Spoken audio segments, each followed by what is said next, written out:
Ça remonte assez loin, le fait de venir faire veto en France. Et en termes avec des clients, traiter par exemple la fourbure, c'était très compliqué dans certaines structures. De mettre en place le traitement que je voulais mettre en place, donc que le cheval soit dehors, qui bouge plus, mais qui puisse ne pas avoir accès à l'herbe, tout en bougeant et tout en étant avec ses copains. Donc déjà c'était très frustrant en termes de oui il faut que tu fasses ça et le propriétaire ah oui mais je peux pas et le propriétaire ne veut pas faire ça, on ne peut pas, elle n'a pas assez de place, on n'a pas, voilà. Et puis ben, j'ai un pur sang qui est tout maigre et puis lui il a besoin de l'herbe et l'autre n'a pas besoin. Donc les complexités d'avoir plusieurs animaux sans pouvoir avoir des options différentes pour chacun tout en leur permettant de remplir leurs besoins fondamentaux. Donc les 3 F en anglais, qui était vraiment la base de ma réflexion sur comment avoir des chevaux. Freedom, donc le mouvement. Friends, la grégarité, donc il faut qu'ils soient en troupeau, qu'ils puissent avoir des interactions sociales tout le temps. Et forage, donc du fourrage, qui sont toujours du fibre, en permanence à disposition. De la bonne qualité, pas trop riche, etc., etc. Et un des critères de choix dans le choix du terrain, c'était un terrain assez varié, assez intéressant déjà, pour pas simplement un terrain complètement plat sans intérêt. Ça aurait été, on aurait pu le faire en Paddock Paradise, hein, c'est possible dans n'importe quelle structure, mais c'est plus de boulot pour rendre les lieux intéressants. Je verrais ça aussi comme un enrichissement de l'environnement, comme des animaux dans les zoos, enfin dans les parcs zoologiques, où on essaie vraiment de rendre leur vie plus intéressante, pour qu'ils ne s'ennuient pas, qu'on n'a pas des stéréotypies, etc., etc. Donc déjà, si on commence avec un environnement intéressant, donc ici on a un peu de rive de rivière, on a des bois, on a des pentes, ça rend les choses intéressantes. On a des endroits avec des vues un peu dégagées, en hauteur, en bas. Et ça nous a vachement aidé dans la réflexion. En plus, ça a rendu la mise en place de Paddock Paradise assez facile parce que de toute façon on suivait le terrain naturel, donc c'était assez évident où il fallait mettre les pistes. Parce qu'on avait une ruisseau, donc il faut suivre le ruisseau par exemple. On n'allait pas aller à travers. Donc ça c'était bien. L'autre chose c'était avoir un terrain assez varié en termes de sol. Ça on peut faire aussi par nous-mêmes, hein, on peut apporter des terrains différents. Donc ici on avait la chance qu'on a des prés d'été qui sont plutôt humides, donc qui gardent de l'herbe, mais du coup en contrepartie on a aussi des terrains très secs en hauteur qui nous permettent de garder les chevaux en extérieur tout l'hiver sans avoir trop de soucis de gale debout, etc., etc. J'ai quand même aménagé aussi, j'ai ramené aussi pas mal de remblais, mais de base, le terrain était assez sain. Alors, dans les prairies d'été, j'ai quand même refait toutes les fossés pour drainer un peu mieux. Donc j'ai mis des grosses buses sous les passages, donc pas plusieurs endroits. C'était quand même dans les 7 000 € d'investissement sur les 8 hectares qui sont d'été. Donc ça, c'était quelque chose qu'on n'a pas pu faire tout de suite. Mais qui nous en semblait évident au bout de quelques années qu'il fallait qu'on fasse pour pouvoir allonger un peu la période d'été en fait. Ça permet de les mettre un peu plus tôt au printemps et un peu plus longtemps à l'automne. Parce que j'ai pas mis de gravier dans ces endroits-là, j'ai pas mis de remblai, j'ai simplement creusé les fossés et mis des buses. Dans les terrains d'hiver, en revanche, on a amené quand même beaucoup de gravier, des grosses et des petites. J'ai damé plusieurs fois. Ça fait quand même 3 ans que j'en ai pas remis et c'est bien. Donc on a passé un hiver, malgré le fait que cet hiver c'était quand même très humide, on a passé un hiver qui était très correct. On n'a pas eu de gale debout, les fourchettes sont restées assez saines. Et on n'a pas eu de problème à donner le fourrage et tout ça, on ne s'est pas embourbé, enfin c'était tout à fait vivable. J'ai 22 hectares en tout, donc 16 qui sont aménagés en prairie actif et Paddock Paradise. Donc je fais un peu prairie actif parce que le Paddock Paradise pour moi pur c'est sans herbe totale. Donc j'ai un endroit qui est vraiment sans herbe, dans lequel je peux mettre mes forbus. parce que j'accueille beaucoup de forbus. Être en veto, c'est un peu mon intérêt principal, et sur lesquels je peux mettre des chevaux qui n'ont aucun accès à l'herbe, mais qui ont quand même du foin inventé. Et malgré ça, ils ont 3 km de piste. Donc ils peuvent vraiment bouger. Les prairies actifs, ce sont des pistes aménagées autour de mes prairies plus vertes, sur lesquelles je peux mettre des chevaux qui ne craignent pas un peu d'herbe riche, voire même ont un peu besoin, donc des pionçons maigres par exemple, et ou qui font un peu plus d'activité et qui ne vont pas craindre un peu d'herbe de temps en temps. Et là, bah, c'est sûr, par exemple j'en ai une sur 7 hectares et une sur 5 hectares et demi. Donc je pense que je dois avoir 2 ou 3 km de piste. En tout cas pour faire le tour entier au petit galop, ça m'a pris 4 minutes. Dans les pistes, il y a plusieurs aires entre guillemets qui sont un peu plus larges, même pour les forbus. Elles ne sont pas que dans des couloirs de 5 mètres. Hein. Il y a des endroits autour, par exemple des filets à foin, il y a les abris. Il y a les aires avec des abreuvoirs qui sont en général un petit peu plus larges pour qu'il n'y ait pas de bouchons. Parce que souvent j'ai des troupeaux jusqu'à 14 chevaux dans chaque piste, hein, donc il faut que chacun a sa place, hein, qu'ils puissent tous accéder au foin tranquillement sans être embêtés par les autres. Donc en général il y a plusieurs aires de forage justement assez éloignées pour que chacun puisse y accéder. J'ai un rendelange en sable que j'utilise quasiment plus en termes de rendelange pour le dressage, et qui maintenant jouent souvent et ils aiment bien aller faire leur sieste là-dedans et se rouler là-dedans. Et les aires de roulade, ils se créent assez naturellement.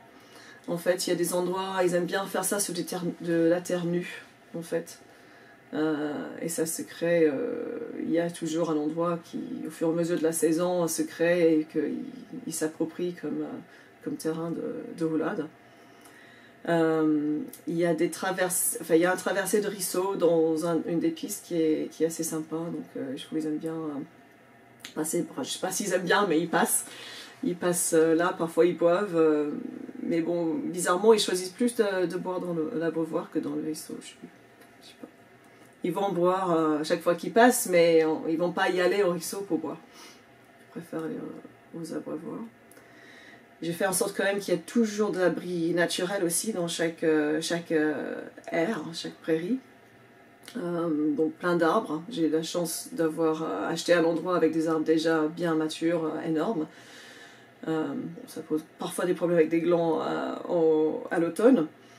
Mais aussi, l'avantage des pistes, c'est que les arbres sont en général sur les pistes, donc c'est assez facile de clore quelques tranchées de pistes à ces moments-là et interdire l'accès aux glands. Donc ça, c'est aussi un grand avantage. Donc il y a des abris en bois dans les prairies d'hiver. Dans les prairies d'été, j'en ai pas parce que c'est une zone naturelle, sensible, et j'ai pas le droit. Et finalement, avec les grands arbres, ça gêne pas parce qu'ils ont vraiment 3 ou 4 zones d'ombre où ils se regroupent bien et qui sont bien ombragées. Donc pour l'été, ça suffit. Donc c'était vraiment une évolution. Moi, je ne suis pas arrivée avec plein de sous pour pouvoir faire ça. J'ai déjà au niveau financièrement, il fallait faire ça petit à petit, au niveau temps aussi. J'avais une jeune famille. Donc il fallait pouvoir aménager au fur et à mesure. Ce qui m'a permis quand même d'évoluer en même temps. Si j'avais dépensé 300 000 € dès le premier jour, je pense que j'aurais fait des erreurs. Donc quelque part, c'était frustrant parce que je voulais que j'aille plus vite, mais d'un autre part, ça m'a permis quand même de faire un peu moins d'erreurs sur la mise en place. Qu'est-ce que j'aurais fait différemment? J'aurais gagné le loto. Mais surtout, j'aurais investi plus dans des moyens mécaniques assez rapidement. Donc des tracteurs. Là, j'ai une lame niveleuse maintenant pour gratter les crottins. C'est quand même beaucoup plus facile que de le faire avec une brouette à la main. Aussi, petit tracteur, hein, ça coûte pas très cher, mais une petite tracteur avec benne par lequel je remplis les filets à foin. Et ça change la vie. Donc je peux nourrir et et faire les crottins dont les trois endroits, remplir tous les filets, etc., etc. En 3 heures, les 40 chevaux sont faits. Ça, c'est possible avec une seule personne. Donc ça, c'est aussi un des grands avantages de Palette Paradise, c'est quand même moins de travail que les box, une fois que c'est mis en place. Et je pense que le prix d'installation, vous comparez avec mettre des box, je pense que c'est pas plus cher, même moins cher, selon ce que vous avez comme terrain dès le départ. Je pense que c'est équivalent, et selon ce que vous voulez faire. Ça aurait été bien aussi de mettre des tuyaux d'eau, d'enterrer des tuyaux d'eau et tout ça, pour mieux abreuver plus facilement, etc., etc., mais ça a un coût. Les électrificateurs aussi, c'est important d'avoir des électrificateurs bien, sur secteur si possible, donc c'est pas toujours possible justement. Ça, je pense que c'est des investissements futurs que j'aimerais bien faire justement, rendre les choses encore plus faciles pour qu'on ait plus le temps de se concentrer uniquement sur les chevaux et travailler plus les chevaux que la distribution de foin, d'eau et le ramassage des crottins, ce qui sont les 3 tâches principaux de n'importe quelle écurie d'ailleurs, mais surtout en Palette Paradise, soient faites de façon le plus mécanique et facile possible. Donc au niveau de stabilisation des terrains aussi, je pense que j'aurais fait plus rapidement. Encore une fois, c'était un coût. Et ça peut toujours être amélioré. Mais de toute façon, les chevaux, et je vois bien qu'en plus je passe beaucoup de temps dans d'autres structures et par rapport avec des pensions classiques. Déjà, c'est plus facile d'identifier vos terrains à stabiliser, donc les aires de forage et tout ça, donc d'être plus concentré. Et du coup, mettre les coups vraiment à un seul endroit, au lieu d'avoir plusieurs prés, vous n'allez pas pouvoir stabiliser l'entrée et le forage de toutes les prés et tout ça. Et ça, c'est mieux. Je pense que j'aurais aménagé les prairies d'été en Palette Paradise plus rapidement, si j'avais su à quel point c'est génial. Parce qu'au niveau de gestion d'herbe, c'est super, ça fait durer l'herbe beaucoup plus longtemps. Ça permet aussi de laisser l'herbe reposer, et moins stresser le terrain, l'herbe qui est moins tassée, avoir moins de piétinement, pouvoir bouger les chevaux très régulièrement, en fait, pour que les plantes et les herbes ne stressent moins, donc du coup un herbe moins stressé et moins sucré, et plus nutritif aussi, de permettre d'avoir des racines qui vont loin, puiser les minéraux dans le sol et tout ça. Donc là aussi, je pense que j'aurais fait des stages de permaculture, etc. aussi avant mon installation. Je n'ai toujours pas creusé le sujet suffisamment, mais c'est quelque chose qui me passionne et je pense que c'est très important de connaître ce genre de choses avant d'avoir des chevaux en prairie, parce que c'est un tout. Surtout qu'on regarde toujours les paquets d'aliments, ce qu'ils contiennent. Mais en fait, on devrait faire des analyses de sol et de plantes, parce que, pareil, on peut avoir tous les minéraux, tous les olégoéléments qu'il faut dans nos terrains, si on les gère suffisamment bien. Et parfois, il faut apporter des choses. Je n'ai rien apporté pour l'instant, mais je pense que c'est intéressant de creuser la question, peut-être apporter des algues, apporter des bactéries sur le sol, pour aider la santé du sol. Parce que je pense que sur certains chevaux où j'ai encore du mal avec les pieds, c'est probable qu'il y a des problèmes d'assimilation de minéraux chez ces chevaux-là. Donc comment altérer leur flore intestinale pour qu'ils puissent accéder plus facilement à ces minéraux-là. Et comment être sûr qu'ils les reçoivent, à part leur donner. Moi je les donne, dans l'occurrence, je donne des compléments juste minéraux, oligo-éléments. Mais si je pouvais être sûr que mon terrain, à moi, puisse leur apporter tout ce qu'il faut, ce serait encore mieux. On n'aurait pas besoin d'acheter des choses à l'extérieur. Avec le bouquin d'origine de James Jackson, comme je m'intéressais aux pieds nus depuis 15 ans, donc c'était assez naturel de se dire, bon, le pied nu fonctionne mieux quand le cheval puisse bouger tout le temps. Je dis, bah oui, mais moi je peux pas sortir mon cheval 3 heures par jour, hein. Ça va être compliqué, comment je vais faire pour améliorer la santé de ses pieds? comment je vais stimuler toutes ces structures-là. Ce serait bien qu'il se fasse lui-même, comme la nature l'a prévu, qu'il puisse bouger le maximum possible. Donc quand le bouquin de James Jackson est sorti, j'ai sauté dessus et effectivement j'ai dit c'est évident. C'était juste une évidence parfaite et donc c'est là où j'ai commencé à dire oh, oui, je veux faire ça chez moi, c'est trop bien.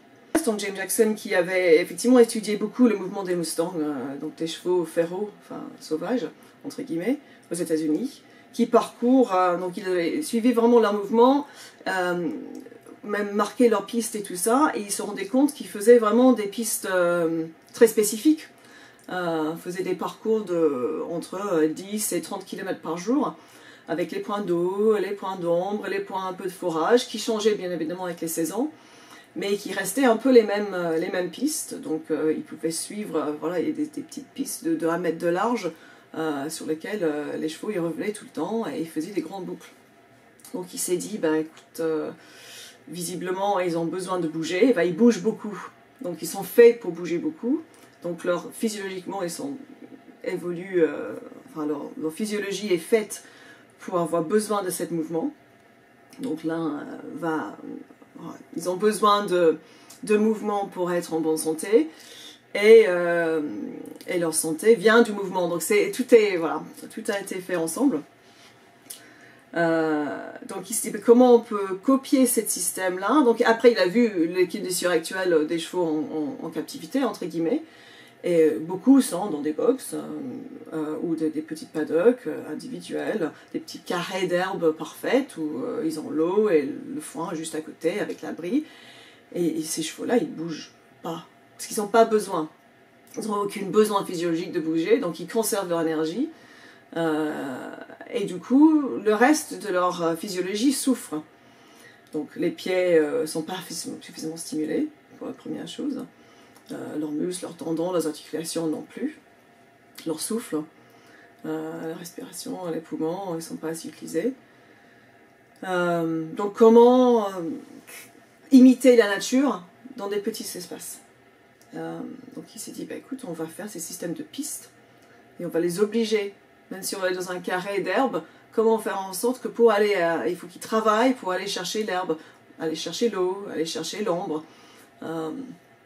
Et c'était assez bête à mettre en place. Oui, on va faire des couloirs, on va matérialiser des couloirs pour les obliger de passer par B, C, D et E pour aller entre A et F. Donc, vraiment, ajouter plusieurs points sur leur parcours qui étaient obligatoires, des passages obligatoires. Après, il a ajouté aussi beaucoup de choses un peu plus farfelues, mais pourquoi pas. Le fait qu'un cheval en naturel, entre guillemets, il a aussi des pics de stress dans ses journées, pas tous les jours, hein, mais c'est pas une longue fleuve tranquille, hein, comme nous tous. Et ces pics de stress, quelque part, s'ils ne sont pas excessifs, bien évidemment, et bien gérés, sont importants aussi physiologiquement, parce que notre réponse du corps, ça nous stimule, ça génère, ça relâche des hormones, etc., etc. Tout ça, c'est normal. Et si on a soit trop de stress en permanence, soit aucun, ça a des conséquences sur la santé. Donc lui, il a ajouté des bandes de sang de cougar, par exemple, et même des odeurs de cougar dans des endroits où ne sont pas de paradise pour essayer de stimuler cette fuite. Peut-être aussi, il a mis ça en place aux côtés de l'herbe très très riche dans ces endroits. Il dit, écoute, il ne faut pas que vous restez là longtemps parce qu'il y a des prédateurs. Donc effectivement, on s'est poussé à imitation de nature, pas à l'extrême, mais jusqu'au bout. Donc c'est vrai qu'on n'a pas mis ça en place ici. Mais pourquoi pas, pourquoi pas. Pour des chevaux, effectivement, des gros poneys qui sortent jamais de chez eux et qui font rien, oui, pourquoi pas. Ça leur ferait peut-être le plus grand bien d'avoir un petit boost, un petit stimuli une fois par jour. Déjà, l'apaisement général au niveau des troupeaux, c'est ce qui se constate plus quand j'ajoute un nouveau. Parce que souvent, les nouveaux, quand ils arrivent, il y en a beaucoup qui ne sont même pas habitués à être en troupeau du tout. Donc parfois, c'est plus délicat parce qu'ils ont même parfois plus les codes. Donc ils ont un peu plus de mal à s'intégrer. Et c'est là où je me rends compte que les troupeaux, quand une fois stables, sont hyper calmes. Et il y a vraiment, il n'y a aucun bagarre, tout le monde a sa place. Ils sont toujours soudés, ils sont toujours ensemble sur les pistes. Donc Et on voit aussi les différentes places au sein du troupeau. Donc il y en a qui ont par exemple vraiment pas une place de confiance du tout, et du coup c'est jamais eux qui peuvent amener les autres à l'eau. Donc il y aura toujours 3 ou 4 au sein du troupeau qui ont suffisamment d'entrain, qui disent ben, j'ai soif, moi j'y vais, et tout le monde va suivre. Et puis il va y avoir d'autres qui disent j'ai soif. Ils vont essayer, et puis ils voient que personne suit, ils disent bon j'attends alors. Donc tout le monde va ensemble. Donc oui, ça au niveau mental, je trouve que c'est vraiment très très bien. Ça peut prendre du temps. Par exemple, ça peut prendre même 2 ans, 2-3 ans, pour des chevaux qui sont vraiment un peu agressifs au départ, un peu sur la défensive, qui ne trouvent pas leur place et qui chassent tout le monde. Mais au bout de 2-3 ans, ils disent bon, écoute, petit à petit ça vient. Et là, ils se disent, bah, ils voient bien qu'ils n'ont pas besoin de les pourchasser sur 100 mètres avant de pouvoir s'exprimer. Ils peuvent juste dire ouh, vous vous approchez pas. Et on voit leur comportement entre eux s'affiner, devenir plus subtil, plus efficace. Parce qu'au départ, ils ont l'impression qu'ils ont besoin de waouh, tu vas montrer et tout ça pour chasser les autres. Donc ça, c'est très intéressant. Après, sur les pieds, c'est sûr, je vois des différences. On a des pieds un peu plus solides. Pas pour tous, hein, il y en a toujours les cas difficiles de pieds très fragiles qui on n'arrive pas à faire un bon pied. Mais il y a d'autres facteurs, je pense, qui rentrent en compte. Mais on a quand même globalement des pieds plus solides, plus aptes à aller sur les cailloux, des fourchettes plus développées, moins de pourriture, même en hiver, pas de gale de boue non plus, et une qualité de corne qui est globalement mieux. Ouais, encore une fois, il y a toujours des exceptions. Mais globalement, moins des petites microsèmes ou la corne cassante, on ne voit plus, on ne voit pas ça. Surtout des chevaux qui viennent d'être déferrés assez rapidement, au bout de quelques mois, ils ont une paroi qui est beaucoup plus épaisse, beaucoup plus résistante à la casse, mais qui s'use plus naturellement. Au lieu de s'effriter dès que ça touche par terre, hein, la qualité est plus épaisse. Et j'ai eu d'autres vétos qui ont remarqué aussi, en été par exemple, où ils ont vu des pieds cassants, ils disent ah, ils sont trop secs. Et ils disent si vous n'avez pas les pieds secs, vous les faites baigner dans l'eau. Je dis ben non, c'est juste, pour moi c'est le mouvement qui fait que la corne est plus serrée et plus résistante. Alors sur le poids des chevaux, globalement ça stabilise relativement bien. Donc ceux qui sont maigres, le fait d'avoir du foie à volonté tout le temps, ils augmentent bien, enfin ils prennent du poids. Moi en hiver j'ai très peu de chevaux que je complète en plus. En général je tourne entre 30 et 40 chevaux à n'importe quel moment, et là cet hiver j'ai complété 2 chevaux, c'est tout. Donc c'est des vieux pur sang qui n'ont pas perdu du coup, mais tous les autres je n'avais pas besoin d'ajouter. Les chevaux qui arrivent, qui sont obèses, donc avec la syndrome métabolique équine, où ils sont insuline résistantes, on trouve vraiment qu'il y a une perte de poids. C'est pas tout de suite, heureusement, parce qu'il ne faut surtout pas les faire maigrir trop rapidement, parce que ça peut surcharger le foie en gras. Donc c'est quelque chose qui est assez délicat de faire maigrir un cheval en sécurité. Et donc la meilleure façon, c'est le mouvement. Il faut qu'il bouge, il faut qu'il y ait de l'exercice. Donc trouver un propriétaire qui est capable de faire 2 heures d'exercice par jour, malheureusement, on est peu, personne n'a le temps. Donc le fait qu'ils soient en préactif, pas d'être paradise même, pur, ça aide vraiment. Et le fait aussi qu'ils ont toujours à manger. Parce que du coup, ces chevaux-là ne sont pas stressés par le manque de nourriture. Donc il n'y a pas de pic de cortisol associé à ce manque de nourriture qui peut augmenter l'insuline résistance et qui peut faire en sorte que le corps, dès qu'il reçoit encore de nourriture, va déposer encore plus de gras. Donc ça devient un cercle vicieux.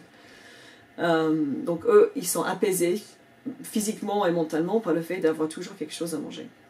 Le fait que ça soit du foin, c'est un peu moins riche en sucre, en tout cas en sucre rapide, que l'herbe.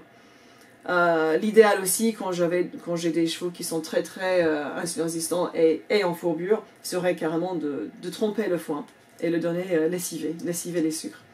Alors je ne l'ai pas encore fait, j'ai pas eu besoin pour l'instant, mais c'est quelque chose qui serait envisageable avec ce système-là, de mettre en place relativement facilement. C'est un boulot un peu plus, c'est sûr, mais c'est plus facile en tout cas à mettre en place que s'ils étaient sur un grand prêt, sans filet, etc. etc. Et puis sur d'autres pathologies, des pathologies de fourbure, le fait de bouger tout le temps aussi, et le fait d'être en troupeau, qu'ils incitent à bouger. Ces chevaux-là, ils marchent plus et ils arrivent à être mobiles beaucoup plus rapidement. Oui, effectivement, quand ils sont couchés tout le temps, moi j'ai des cas très sévères quand ils arrivent, là on est obligé de les mettre à part, parce que sinon les autres les laisseraient pas accéder au foin et tout ça. Mais relativement rapidement, donc au bout d'1-2 semaines même, à partir du moment où on protège bien leurs pieds avec des hipposandales, avec des grosses semelles, ils peuvent rejoindre le troupeau, et du coup là ils commencent à bouger, et d'un coup la guérison va beaucoup plus vite. Beaucoup plus vite. Le mouvement est essentiel pour moi, et pour beaucoup, je ne suis pas la seule. Premièrement au niveau des pieds, il y a le mécanisme du sabot, dont beaucoup d'entre vous ont dû entendre, qui fait que avec chaque foulée, les structures du pied se déforment. Il y a une descente de la colonne osseuse qui fait que le coussin digital se déforme, s'écrase, s'étend. La fourchette aussi, les glomes vont s'écarter. Le paro elle-même, tout va s'écarter pour permettre aux colonnes osseuses de descendre, et donc pour absorber le choc, l'énergie de la foulée. Qui fait que les vaisseaux dans le pied sont vidés à ce moment-là. Après, quand le pied est soulevé, toutes ces structures-là vont revenir à leur place. Les vaisseaux vont se remplir de sang. Donc ça a déjà une fonction d'absorption de choc, qui vont déjà aider les articulations, aider les tendons, etc. Et surtout de pompe circulatoire. Donc ça va permettre une meilleure circulation au niveau de toutes les structures du pied déjà, et des articulations, et des tendons. Les chevaux n'ont pas de muscles dans les jambes, ils sont vraiment très tendineux. Donc contrairement à nous, à nos mollets, la contraction des muscles des mollets chasse le sang. Donc c'est pour ça aussi, pour nous, c'est important de bouger. Être assis dans un avion pendant 12 heures amène souvent des problèmes.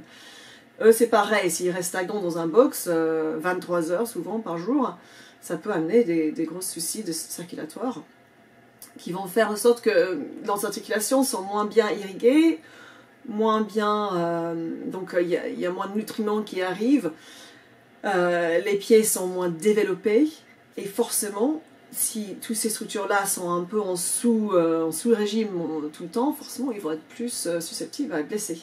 Donc plus de problèmes déjà de pieds, donc des sols qui ne sont pas assez épais, donc forcément un peu sensibles, donc, qui nous amène à dire il a besoin de faire, parce que forcément ils ne peuvent pas marcher sans protection.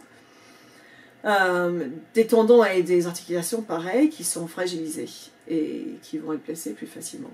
Donc le fait d'être échauffé toute la journée, doucement, tranquillement, en marchant, va aider tout le corps. Va aider aussi le souffle, les poumons, le cœur. Que voilà aussi pendant la journée ils vont avoir des petits pics de galop de temps en temps. Effectivement ils ne galopent pas 24 heures sur 24, ça va peut-être durer une demi-heure en tout dans la journée, mais 2-3 minutes 5-6 fois, et donc du coup leur rythme cardiaque va s'accélérer régulièrement dans la journée, au lieu de dire bon hop, 1 heure par jour on va faire un truc à fond sur quelque chose qui n'est pas échauffé, qui n'est pas prête. On ne va pas dire à un athlète de haut niveau de rester dans son lit toute la journée et puis hop, allez hop, on va courir un marathon. Non, ça n'a pas de sens. Donc les chevaux sont des athlètes, et même si on fait que du balade, du loisir, on a quand même envie qu'ils soient un minimum en forme pour ça, pour nous porter en plus. Mais ceux qui sont en concours, pour moi, ces systèmes-là est encore plus adapté.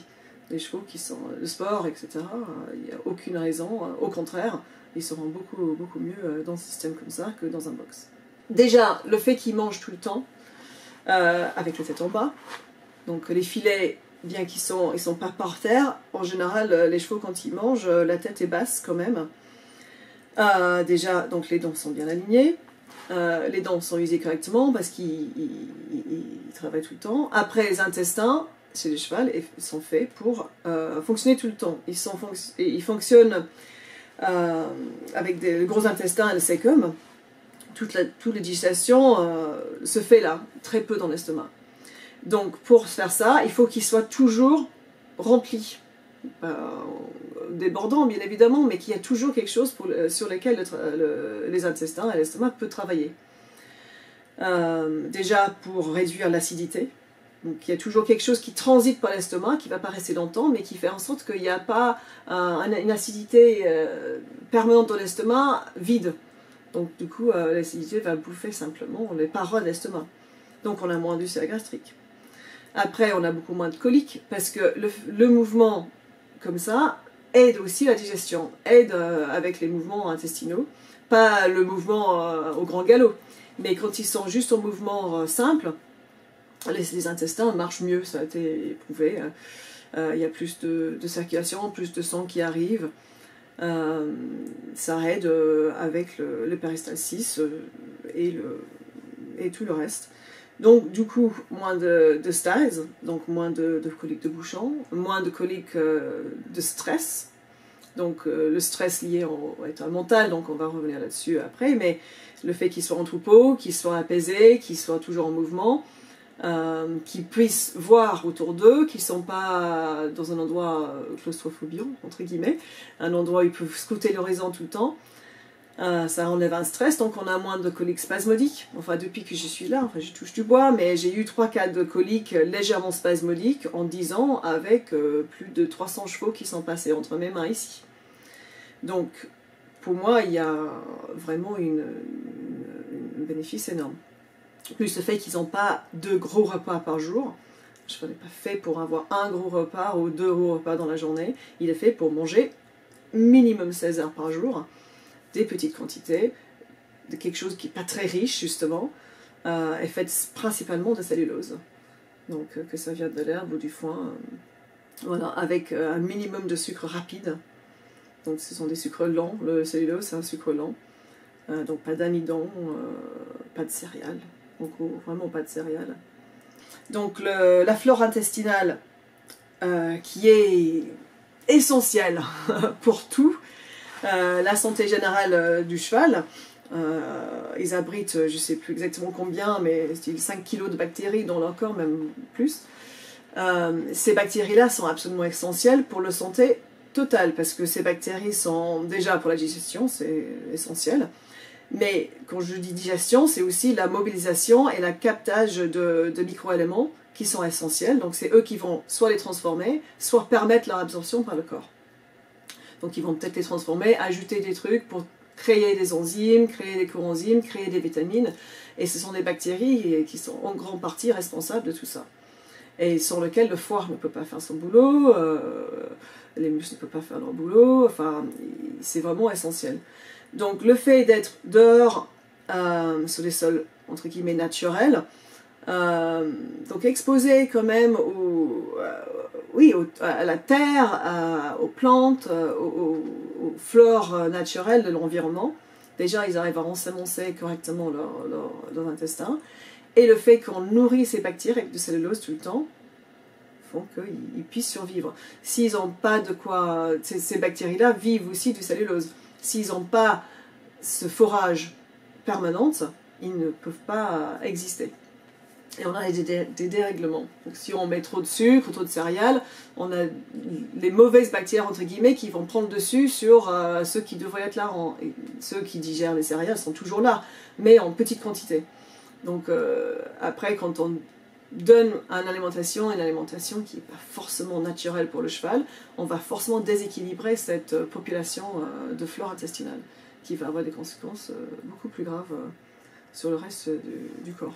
L'état mental du cheval, qui est vraiment amélioré par ce système déjà de troupeau, point, d'être en contact avec ses congénères tout le temps, et aussi d'avoir à manger tout le temps, de ne pas avoir à stresser sur oui, bah là, il y a mon copain de boxe qui a reçu ses granulés, moi j'ai pas encore reçu, moi je tape dans mon box, moi je suis hyper stressée, c'est l'heure, pourquoi j'ai pas encore reçu ma ration? Quand on enlève ce genre de stress-là, il faut quand même qu'ils aillent marcher pour chercher leur nourriture. Mais c'est pas le même stress que avoir 2 repas par jour qui devraient arriver à heure fixe et parfois ils n'arrivent pas. Et puis voilà, quand ils arrivent, ils voient la boîte arriver, c'est terrifiant. Donc voilà, on n'a pas ces stress-là, donc le cortisol, qui est essentiel, hein. Si on n'a pas de cortisol de temps en temps, c'est pas bien, mais il ne faut pas non plus noyer notre système avec le cortisol en mode de stress en permanence, parce qu'au bout d'un moment, ça n'a plus aucun effet, et du coup, quand on a besoin de cortisol, eh ben, le corps ne répond plus. Et ça, c'est encore plus grave. Et donc, on n'a pas le stress qui va donner des ulcères gastriques, parce que le cortisol va agir aussi sur les ulcères gastriques. Des coliques de stress, parce que ça existe, les coliques, les spasmes liés essentiellement au stress. On les voit quasiment plus. Et voilà, le cortisol aussi qui va donner des autres maladies, donc l'insulinorésistance. Donc l'insulinorésistance, le syndrome métabolique, et la fourbure. Déjà pour des propriétaires avec peu de terrain, même jusqu'à 5 hectares, entre 1 et 5 hectares, tout est possible déjà. Il ne faut pas se dire bon, on ne peut pas faire parce que j'ai pas assez de grand. Au contraire, hein, plus c'est petit, plus il faut réfléchir à l'aménagement de l'espace.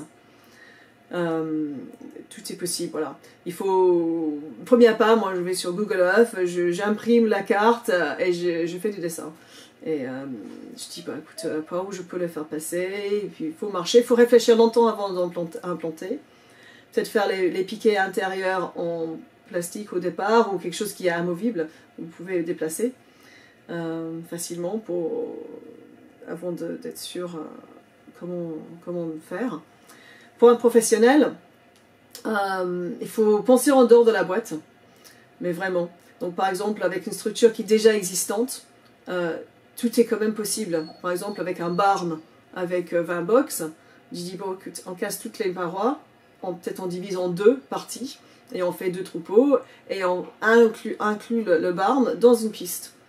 Donc comme ça, avec une grande aire, par exemple si c'est un club, on dit bon, le grand air, on va enfermer les chevaux sur l'air et le barn la journée pour qu'ils soient facilement disponibles, et le soir ou quand il est journée off, on ouvre les pistes, et comme ça ils ont l'accès à tout facilement.